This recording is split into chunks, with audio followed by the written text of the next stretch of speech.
کہتے ہوئے دوبارہ کچھ پتھر پھینکے اور اس بار گڑھے کا قیدی بلبلا اٹھا۔ ٹھٹ ٹھٹ ٹھہرو، وہ بکھلائی ہوئی آواز میں بولا تھا، اگر تم جان بخشی کا وعدہ کرو تو میں باہر آ جاتا ہوں۔ کوئی وعدہ نہیں کریں گے، بیرا گرائی، آنا ہے تو آؤ ورنہ سنگساری میں اب ہم بڑے پتھر استعمال کریں گے۔ تیسری بار میں نے بھی ویرا کا ساتھ دیا تھا، اس مرتبہ اس کی چیخیں بہت کریہا تھیں اور وہ واویلا مچاتا ہوا باہر آنے پر مجبور ہو گیا تھا۔ اس کی کسی امکانی شرارت کے خطرے کے پیش نظر دونوں گاڑی کی اوٹ میں ہو گئے تھے۔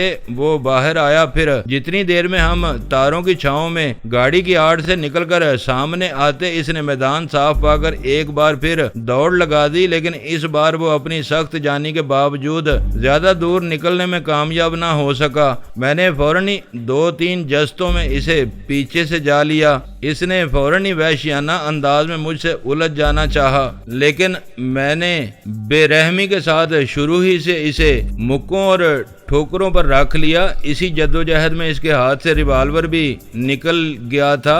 آخر کار اس نے ہانپتے ہوئے ہاتھ پیر ڈال دیے۔ سڑک کے درمیانی آڑی ہو کر کھڑی ہوئی اس کی کار کی وجہ سے ہمارا زیادہ دیر تک وہاں ٹھہرنا سود مند نہیں تھا۔ ویران سڑک پر کوئی بھی سواری آ نکلتی تو راستہ مسدود دیکھ کر کچے میدان میں کھڑی ہوئی ہماری گاڑی کی طرف متوجہ ہونا لازمی امر تھا، لہذا ہم دونوں نے اس کی تلاشی لے کر اسے پجیرو کی پچھلی نشست پر ڈال لیا۔ میں اس کے پاس برابر میں بیٹھا تھا اور اس بار ڈرائیونگ سیٹ ویرا نے سنبھالی تھی۔ ذرا بھی چون چرا کی تو یہیں گولی مار دوں گا، میں نے اپنے پستول کی نال اس کی پسلیوں میں اڑاتے ہوئے کہا۔ اس دوران میں یہ دیکھ چکا تھا کہ سنگ باری اور مار داڑ کی وجہ سے وہ خاصا زخمی ہو چکا تھا۔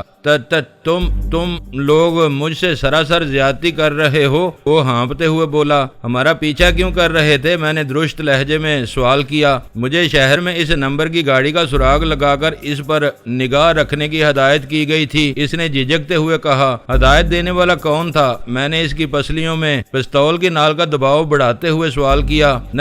ناصر، اس نے ہکلاتے ہوئے کہا۔ گاڑی مل جانے کے بعد مجھے پہلی فرصت میں اسے مطلع کرنا تھا۔ تلاش کا حکم کب ملا تھا؟ زیادہ سے زیادہ 1.5 گھنٹے پہلے کی بات ہے۔ مینار کے پاس گاڑی دیکھتے ہی میں وہیں رک گیا تھا۔ اسے اطلاع دینے کا ذریعہ کیا ہوتا؟ فون، وہ گہرے سانس لیتے ہوئے بولا۔ اس نے مجھے 2 نمبر دیے تھے، پہلا خود اس کا تھا، وہ نہ ملتا تو دوسرا نمبر ڈائل کر کے جو بھی ملتا اسی کو اطلاع دے کر اگلی ہدایت لینا تھی۔ میری ہدایت پر اس نے اپنی جیبیں ٹٹول کر کاغذ کا ایک پردہ میری طرف بڑھا دیا جس پر دونوں فون نمبر درج تھے۔ مجھے یقین تھا کہ دوسرا نمبر وان اوف کا ہوگا۔ وہ ہمارے لیے بالکل غیر اہم اور نکارا آدمی تھا۔ یہ امکان بھی تھا کہ ناصر نے اس کی خدمات معاوضے پر حاصل کی ہوں گی۔ ایسی صورت میں اس کا خون بہانا نہیں چاہتا تھا۔ اسے موت کا خوف دلا کر جب میں نے اعصابی طور پر بری طرح مفلوج کر دیا تو پھر ہم نے اسے راستے میں اتارنے کا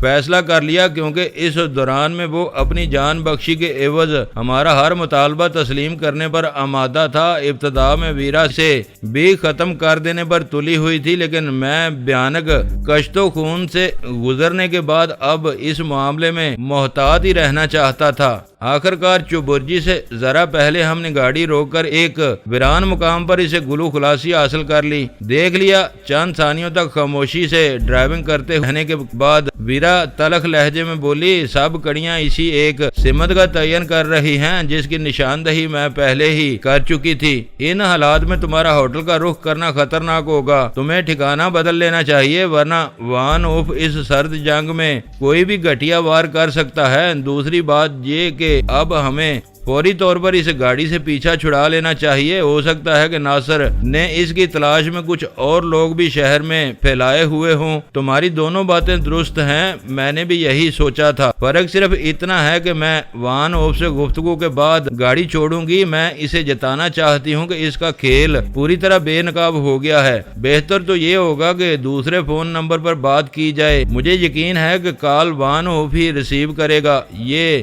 حربہ اسے بکھلا کر رکھ دے گا۔ ابھی اسے اتنا ہوشیار نہیں کروں گی، وہ معنی خیز لہجے میں بولی۔ ہو سکتا ہے کہ ہمیں اس کو گھیرنا ہی پڑ جائے۔ وہ فون نمبر اس کے ٹھکانے کی نشاندہی میں کام آ سکتا ہے۔ میں سارا ہلا کر رہ گیا، اس کا خیال درست ہی تھا۔ وان اوف نے رابطے کے لیے 11:30 بجے کے بعد کا وقت دیا تھا، لہذا شہر کی سڑکوں پر میں مقصد ڈرائیونگ کر کے کوئی خطرہ مول لینے کی بجائے ہم نے گاڑی شہر کے ایک ایسے علاقے میں روک لی جہاں کسی کی نگاہوں میں آئے بغیر ہم مطلوبہ وقت گزار سکتے تھے۔ وقت دھیمے دھیمے گزرتا رہا اور میں سگریٹوں پر سگریٹیں پھونکتا رہا۔ پھر ٹھیک 11:30 بجے میں نے انجن سٹارٹ کر کے پجیرو شہر کی ویران سڑکوں پر سست رفتاری سے آگے بڑھا دی۔ بیرا ڈیش بورڈ کے نچلے خفیہ خانے سے ماؤتھ پیس نکال کر وان اوف کے لیے ٹرانسمیٹر پر سگنل نشر کرنے لگی۔ Deadly Bird calling for Larry over. Vera light transmitter کے ماؤتھ پیس پر اپنے دانے کے قریب لا کر تھوڑے تھوڑے وقفے سے خشک اور سنگین لہجے میں وہ پیغام نشر کر کے آپریٹس پر جوابی اشارے کی منتظر تھی، لیکن دوسری طرف سے ایک مسلسل سا سناٹا چھایا ہوا تھا۔ آپریٹس کے حساس اسپیکر پر بس ریڈیائی لہروں کا گھٹتا بڑھتا شور سنائی دے رہا تھا۔ اس کی کئی ناکام کوششوں کے بعد غیر ارادی طور پر مجھے یوں محسوس ہونے لگا جیسے ویرا اپنا پیغام کسی ایسے خلائی مسافر کے لیے نشر کر رہی ہو جس کا راکٹ شومی تقدیر سے اسے نشانے کی بجائے خلا کی بے کرام وسعتوں میں کسی بلیک ہول کی جانب لے گیا ہو، جہاں بھیانک کش شکل ہر شے کو نگل جاتی ہے، جہاں وجود کشش کی شدت سے سمٹتے سمٹتے اندھی وسعتوں میں گم ہو جاتے ہیں، جہاں نہ روشنی کا گزر ہے، نہ آواز اور ریڈیائی اشاروں کا ادھر توانائی سے مادے تک جو بھی بھٹک جاتا ہے لازوال گمشدگی کا شکار ہو جاتا ہے۔ شاید ویرا لائٹ یا ڈیڈلی برڈ کا زور نظر لیری بھی ایسے ہی کسی بھیانک خلائی گرداب میں جذب ہو گیا تھا جو وہ 11:30 بج جانے کے باوجود جواب نہیں دے رہا تھا۔ ڈیڈلی برڈ میرے ذہن کے کسی دور افتادہ گوشے میں گونج سی ابری اور میں انگریزی زبان کے ان دو الفاظ کی معنویت میں ڈوب گیا۔ بچپن سے طائرے لاہوت کے بارے میں پڑھتا تھا اور سنتا آیا تھا، لیکن اسے کبھی دیکھ نہیں سکا تھا، مگر ویرا کو دیکھ لینے کے بعد ذہن کو اس کے لیے ایک موضوع سے نام کی مستقل جستجو تھی جسے اس نے خود دور کر دیا تھا۔ طائرے مرگ یا مرگ کا پرندہ اس کے لیے بہت موزوں تھا، جس کا اقرار وہ خود بے آوازیں بلند کر رہی تھی، لیکن دوسری طرف کوئی نہ تھا جو موت کے پرندے کی آواز کا جواب دیتا۔ پرندے کا الٹ کیا ہوتا ہے؟ ویرا اس کے انہماک میں وقفہ آتے ہی میں نے سوال داغ دیا۔ گفتگو اردو میں شروع ہوئی۔ وہ جو اڑ نہ سکے، اس نے قدرے متحیرانہ لہجے میں کہا، یہ کیا بے تکا سا سوال کر بیٹھے ہو تم؟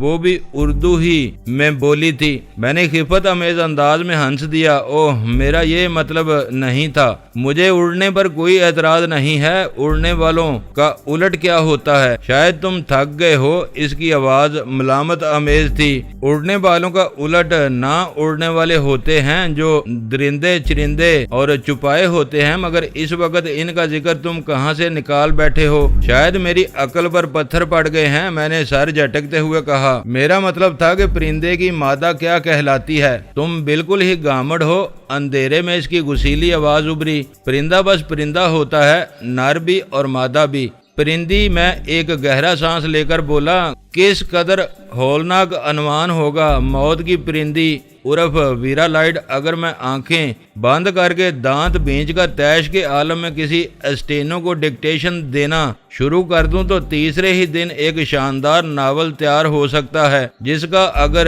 انگریزی میں ترجمہ ہو جائے اور وہ چھپ بھی جائے تو سال کا سب سے زیادہ بکنے والا ناول قرار پائے گا۔ ترجمے کی کیا ضرورت ہے؟ انگریزی میں براہ راست طبع آزمائی کیوں نہیں کرتے؟ اس کا لہجہ شاید مضحکانہ تھا، کر سکتا ہوں، مگر انگریزی کے اسٹینو جذبات سے عاری ہوتے ہیں، جو کہو وہی لکھ مارتے ہیں۔ اردو میں ڈکٹیشن دیا جائے تو اسٹینو حسب ضرورت اپنی طرف سے بقدرے ظرف و جذبات اور جزیات گسیڑ دیتے ہیں۔ کبھی کبھار اس طرح ادیب اور اسٹینو کے درمیان حقیقی جذبات کا تبادلہ بھی ہو جاتا ہے، جو بسا اوقات بار آور ثابت ہوتا ہے۔ اس ملک میں انگریزی فکشن نویسی میں بس یہی ایک کسر ہے، ورنہ واقعات تو آج کل کم و بیش ایک ہی جیسے ہوئے ہیں۔ سائنسی ترقیوں نے سارے جغرافیائی فاصلے حرف غلط کی طرح مٹا کر رکھ دیے ہیں۔ سیدھی طرح کہو، جو کہنا چاہتے ہو وہ بگڑے ہوئے لہجے میں بولی۔ شاید تمہیں ابھی تک احساس نہیں ہوا ہے کہ میں نادانستگی میں وان ہوف کی مخاصمت مول لے بیٹھی ہوں۔ میں تو کچھ بھی نہیں کہنا چاہتا، بات بالکل سیدھی سی ہے کہ اس وقت موت کی پرندی ایکشن میں ہے اور جملہ حاضرین و قارئین ناظرین کو اگلے مقابلے کا منتظر رہنا چاہیے جو وان ہوف عرف لیری عرف ایکس ایل 3 کو ڈون اور موت کی پرندی عرف ویرا لائٹ کے درمیان ہوگا۔ اتنی خوش دلی سے کام نہ لو، اس کا لہجہ زہریلا ہو گیا۔ وار اوچھا پڑا تو یہ یاد رکھنا کہ وہ اس شہر کو ایک زندہ جہنم میں تبدیل کرنے کی قوت رکھتا ہے۔ موت کی پرندی، میں نے احتجاجیہ لہجے میں کہا، مجھے تو تم اس کی ایجنٹ معلوم ہوتی ہو۔ کسی بھی بدماش کی ہوا باندھنے کے لیے اس سے زیادہ اس کے حاشیہ بردار اہم ہوتے ہیں، اور اس وقت تم مجھ پر وان ہوف کا روب گانٹھنے کی کوشش کر رہی ہو۔ سنجیدہ ہونے کی کوشش کرو ڈینی، اس مرحلے پر ہم دونوں کو پوری طرح ہوشیار رہنا ہے۔ ذرا سی بھی غلطی ہو گئی تو شاید اس کے ازالے کی بھی مہلت نہ مل سکے۔ پہلی بات تو یہ کہ مجھے اتنی محبت سے نہ پکارا کرو، دل میں آگ سی بھڑک اٹھتی ہے۔ دوسری بات یہ ہے کہ میں پوری طرح سنجیدہ ہوں، یہ ضروری نہیں کہ چہرے پر نحوست طاری کر کے خشک گفتگو کی جائے تب ہی سنجیدگی کا اظہار ہوتا ہے۔ تیسری اور آخری بات یہ کہ اس وقت جو کچھ ہو رہا ہے اس میں تمہارے ارادے کا کوئی دخل نہیں ہے۔ وان ہوف نے خود ہی تمہیں گھیرنے کی کوشش کی ہے اور تم جو کچھ کر رہی ہو وہ دفاع کے زمرے میں آتا ہے۔ لائٹز کاٹیج پر تباہی نازل نہ ہوتی، وان ہوف کو یہ موقع ہی نہ مل پاتا۔ یہ نہ بھولو کہ اس ٹھکانے کو تباہ کر کے ہم نے خود اسے ایک سنہرا موقع فراہم کیا ہے۔ بودھی دلیل ہے، میں نے برا سا منہ بنا کر کہا، اگر مگر کے پھیر میں تو بات بہت دور تک جا سکتی ہے۔ اگر جیمی لائٹ نے اپنی جوانی کے ایام میں تمہاری ماں سے عشق نہ لڑایا ہوتا تو اس وقت حالات ہی کچھ اور ہوتے۔ ڈینی، اس بار ویرا کی آواز غسیلی تھی، تم ہاتھ سے بڑھ رہے ہو۔ میں خاموش رہا۔ اس کے ٹوکنے پر احساس ہوا کہ میں نے واقعی اس کی دکھتی رگ پر ہاتھ رکھ دیا تھا۔ اپنے مخصوص پس منظر کی بنا پر اپنی ماں پر کسی تبصرے پر اس کا بھڑکنا فطری امر تھا۔ مختلف راستوں سے ہوتا ہوا میں سرکلر روڈ پر آ نکلا۔ دن میں پورا ہجوم نظر آنے والے کاروباری علاقے اس وقت ویران پڑے ہوئے تھے، لیکن پھر بھی اتنا سناٹا نہیں تھا کہ ویرا بے خطر ہو کر ٹرانسمیٹر پر مصروف رہ سکتی۔ یہ کہاں آ گئے؟ اس نے اضطراری طور پر کہا، گاڑی واپس اسی طرف گھما لو جہاں تھوڑی دیر پہلے ہم رکے تھے۔ تھوڑی دیر صبر کرو، میں نے فیول گیج کا جائزہ لیتے ہوئے کہا۔ میں نے پروگرام بدل دیا ہے، گاڑی لاہور میں چھوڑی تو شہر میں ہماری تلاش پورے زور و شور کے ساتھ جاری رہے گی۔ تو تمہارا کہاں کا ارادہ ہے؟ اس نے درمیان ہی سے میری بات اچک لی۔ شہر سے باہر چل رہے ہیں، میں نے اختصار کے ساتھ جواب دیا۔ جدید دور میں سانس لیتے ہوئے بھی لاہور کے ماحول پر اس کی تاریخ کے سائے نمایاں نظر آتے تھے۔ سرکلر روڈ پر جا بجا مختلف پھاٹکوں کے نام نظر آ رہے تھے جو شاید کسی دور میں شہر پناہ کے مختلف داخلی راستے رہے ہوں۔ بیرون لاہوری گیٹ، بیرون مستی گیٹ وغیرہ سے گزرنے کے بعد بائیں ہاتھ پر لاہور کے شاہی قلعے کی فصیلیں نظر آنے لگیں۔ اس سے آگے بادشاہی مسجد کے پوری شکوہ مینار سر بلند تھے اور داہنی طرف وسیع و عریض میدان میں مینار پاکستان روشن تھا۔ تم پھر وہیں آ نکلے، ویرا نے وہ علاقہ پہچانتے ہی الجھے ہوئے لہجے میں کہا۔ یہیں سے تو وہ مردود تمہارے پیچھے لگا تھا، فکر نہ کرو وہ دوبارہ نہیں آئے گا۔ یہی راستہ مختصر اور محفوظ ہے۔ راوی روڈ پر گھومنے کے بعد جب تک ہم ٹول ٹیکس ادا کر کے تھکے تھکے سست رو دریا پر بنے ہوئے پل پر آگے نہ بڑھ گئے وہ بے چین ہی رہی۔ شاید لاہور کے اس علاقے سے وہ اتنی زیادہ واقف نہیں تھی۔ ہم اب گجرانوالا جا رہے ہیں، میں نے شاہدرہ چوک سے پجیرو بائیں طرف گھماتے ہوئے کہا۔ اس سڑک پر تم بے خوف و خطر انسٹرومنٹ استعمال کر سکو گی۔ پھر ہم دونوں ہی خاموش ہو گئے اور فضا میں صرف پجیرو کے انجن کی ہموار اور مسلسل گونج باقی رہ گئی اور میرا ذہن ایک بار پھر تنظیم کے معاملات میں الجھ کر رہ گیا۔ سب کچھ بہت سیدھے سادے انداز میں شروع ہوا تھا، کیوں معلوم ہوتا تھا جیسے معاشرے کا کوئی نیک نام اور معزز شخص تیزی کے ساتھ پیسہ کمانے کی دھن میں منشیات کی تجارت میں ملوث ہو گیا تھا اور اس نے اپنا برہم رکھنے کے لیے خود سامنے آئے بغیر سارا کام دوسروں سے لینے کا فیصلہ کر لیا تھا۔ اپنے آدمیوں کے بارے میں اس کے بعض شفاقانہ فیصلوں نے جلد ہی یہ واضح کر دیا کہ کالے دان اور اپنے آدمیوں کے لہو سے زیادہ اسے اپنا تحفظ اور رازداری عزیز تھی۔ تجسس اور پھر حالات کی رہنمائی میں نے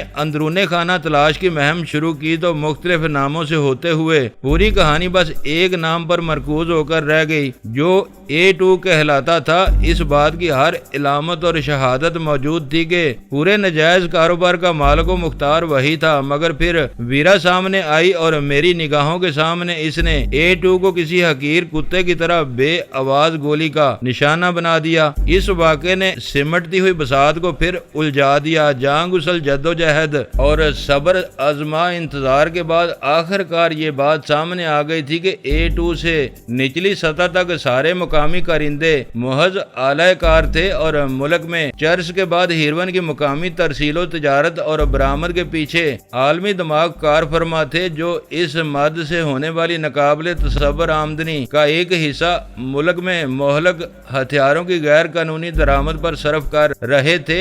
یہ اندازہ لگا لینا دشوار نہیں تھا کہ چور دروازے سے آنے والا اسلحہ کوڑیوں کے مول اور بعض اوقات شاید مفت تقریب کاروں اور جرائم پیشہ لوگوں کو فراہم کیا جا رہا تھا، جس کے اثرات اسلحہ کی مقامی منڈی میں نمایاں نظر آ رہے تھے۔ سرکاری اجازت ناموں پر مہنگے اسلحے کی قانونی خریداری کم ہوتی جا رہی تھی اور چور بازاروں میں جدید ترین ہتھیار اونے پونے داموں میں کھلے عام دستیاب تھے اور ان تمام سرگرمیوں کے پس پشت صرف 5 آدمیوں کا ایک گروپ کام کر رہا تھا، جن میں سے ایک وان ہوف تھا۔ ان کا طریقہ کار اس قدر محفوظ اور پر اسرار تھا کہ ان کا بے نقاب ہونا ناممکنات میں سے تھا، مگر مجھے بھی اتفاقاً ویرا لائٹ کی مدد حاصل نہ ہو گئی ہوتی تو میں بھی مقامی چہروں کی تلاش میں ہی بھٹکتا رہتا۔